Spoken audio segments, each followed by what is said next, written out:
Hello everyone, this is Beastly Eel here, and in today's video we're going to be talking about the latest episode of The Mandalorian.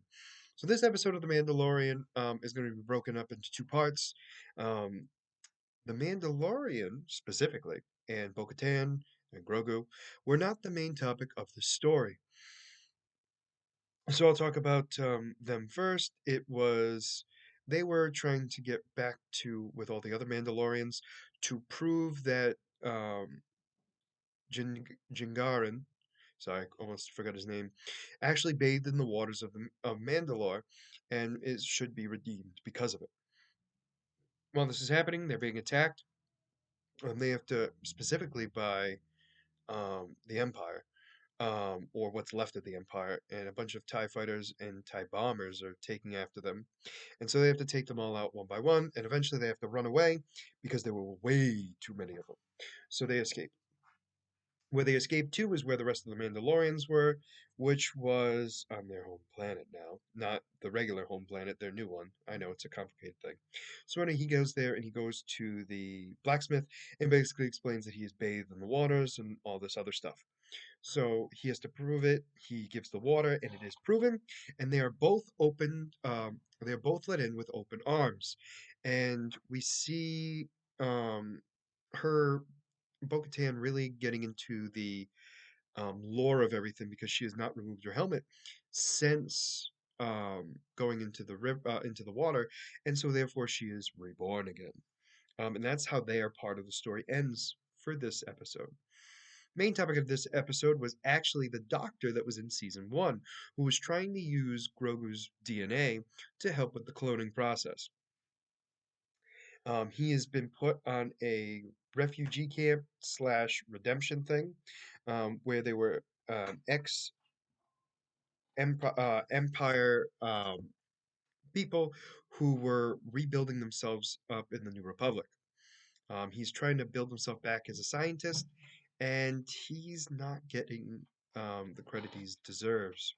So what's been happening is he's noticed that he's in this new place, which is supposed to be the better place of the refugees, and he's just archiving stuff, and he wants to do more.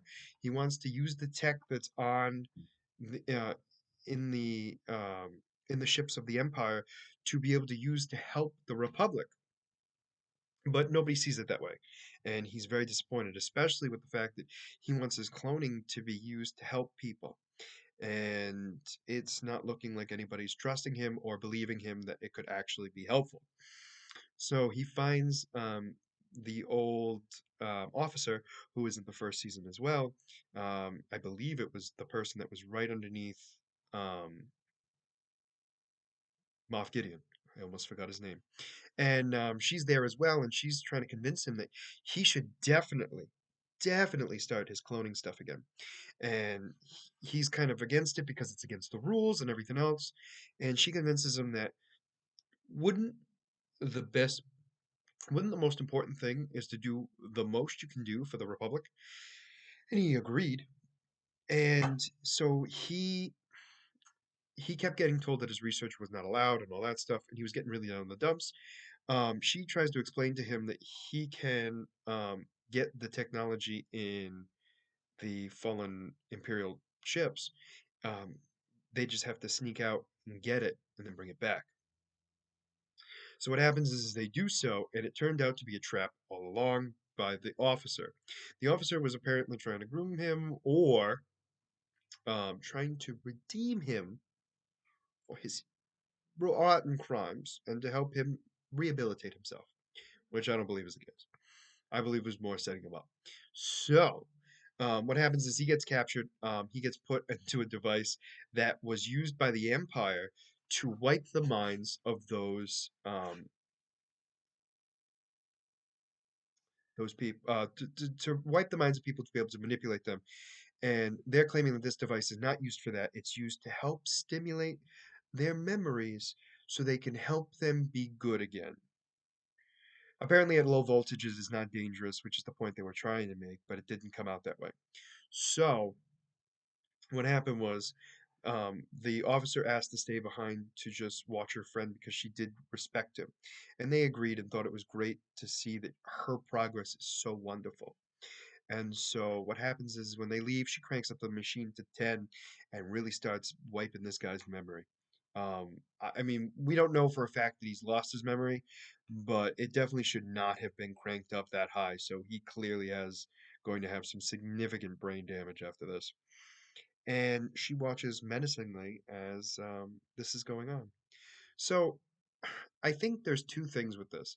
One, it shows what's going on with all the people who didn't get killed in the war, and those who are ex-imperial, what are they doing now? So it kind of gives a little bit of a detail-oriented view on that, which is nice, I think. But the other thing too is we see that she clearly isn't redeemed as much as they all think she is. And in fact, she must have some sort of goal in mind. So my guess is one of two things. She's either working for Moff Gideon still, or or she's heard that he's escaped and she knows he's going to want the cloning tech, and the only person that knows how to do it is this doctor. So she needs him to be on his best behavior to do whatever is said. So that way she can make sure that he does everything that Moff Gideon wants in any way that Moff Gideon needs. But I think it's all related to Moff Gideon, to be honest with you, because there's no other way. Plus, it's not like we saw any other head military guys of the Imperial Empire, mostly due to the fact that we are assuming that most of them were taken out, and technically, so is Moff Gideon. But it is unclear if he's still captured or if he's going to be escaped, are going to be able to escape this season. So we'll have to wait and see. But definitely curious at what's going on and what's going to happen and all that fun stuff. But definitely concerned about where the future is going to be. Not because it's not going to go well, it's just because I'm not 100% sure where they're going, which I think is excellent. Overall, we also see Bo-Katan, Bo-Katan, sorry. She's really seeing that her the fairy tales that she was told as a kid are actually true, and she's realizing that maybe she's going to need these people to help lead Mandalore again. And I think what's going to happen is I think she's staying there specifically for the reason that she wants to take over and be the leader again. I think she's going to try to do it slowly and everything else and build their trust. But I think she's going to do so. And I think at some point she might have to use force because I have a feeling that not many people want to listen to her since she's not part of their creed. Although technically she is, since she bathed in the water and kept her helmet in kept her helmet on, I should say. So we'll have to wait and see. Definitely looking forward to the rest of this season. I mean, so far so good. I mean, I'm definitely excited about it. So for right now, that's pretty much it that's going on with The Mandalorian. Let me know what you guys thought about this episode in the comments below. Did you like it? Did you not like it? And why? And also, if you like the content you see, please like and subscribe below. Other than that, this is going to be Beast Eel signing out. Have a great night.